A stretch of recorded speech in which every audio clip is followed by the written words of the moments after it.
August 4 വിശുദ്ധ John Maria വിയാനിയുടെ തിരുനാൾ. വൈദികരുടെ മധ്യസ്ഥനായ വിശുദ്ധ ജോൺ മരിയ വിയാനിയുടെ തിരുനാളാണ് കത്തോലിക്ക തിരുസഭ ഇന്ന് ആഘോഷിക്കുന്നത്.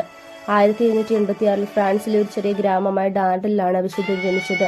ഒരു സാധാരണ കർഷകരായിരുന്ന മാത്യു വിയാനിയുടെയും മരിയയുടെയും 7 മക്കളിൽ 4-മനായി ജോൺ ജനിച്ചു. ഫ്രഞ്ച് വിപ്ലവ കാലത്ത് ദേവാലയങ്ങളും വിശ്വാസ പരിശീലന കേന്ദ്രങ്ങളും അടക്കപ്പെട്ടിരുന്ന ഒരു കാലഘട്ടമായിരുന്നു അത്. രാത്രിയാണ് അക്കാലത്ത് വൈദികർ ഉപദേശവും മറ്റും നൽകിയിരുന്നത്. 1813 ജോൺ സെമിനാരിയിൽ ചേർന്നു.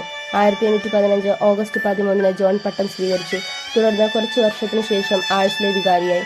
കുമ്പസാരക്കൂട്ടിലായിരുന്നു മുഴുവൻ സമയവും. 1859 ഓഗസ്റ്റ് 4 ജോൺ ദിവംഗതനായി. 1925 അദ്ദേഹത്തെ വിശുദ്ധനായി പ്രഖ്യാപിച്ചു. വിശുദ്ധന്റെ തിരുശരീരം ഫ്രാൻസിലെ ആഴ്സയിൽ ഇന്നും അഴകായി നിലകൊള്ളുന്നു.